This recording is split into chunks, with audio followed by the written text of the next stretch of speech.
আপনাকে না বলেছি আমাকে কালো বলবেন না, বারবার কালো কালো বললে আমার বিরক্ত লাগে। কি তুমি আমার সাথে ঝাড়ি দিয়ে কথা বললে? আমি আপনাকে ঝাড়ি দিচ্ছি না, আপনি আমার সাথে অন্যায় করছেন, আমি সেটাই আপনাকে বলছি।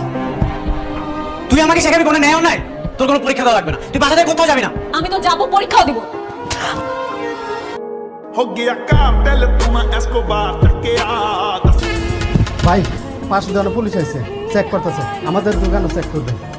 হাসলে আসুক, সমস্যা কি? আমাদের দোকানে 2 নম্বর কিছু আছে নাকি? তাও আমার ভয় লাগতেছে। আপনার দোকান আমরা চেক করব, যদি কিছু উল্টাপাল্টা পাই তাহলে দোকান তো তালা মারবই, সাথে লাখ টাকা জরিমানা হবে। জি, চেক করেন। এই যাও। থাক, দরকার। খারাপ কি বলছেন? একবার চেক করে দেখি যদি কিছু পাই। এটা আমাদের দোকান, আর উনি আমার হাজবেন্ড। উনি আপনার হাজবেন্ড? ম্যাডাম আপনি তো ম্যাজিস্ট্রেট, আমরা ভেবেছিলাম যে আপনার হাজবেন্ড হয়তো জজ বা ব্যারিস্টার হবে। কেন? আমি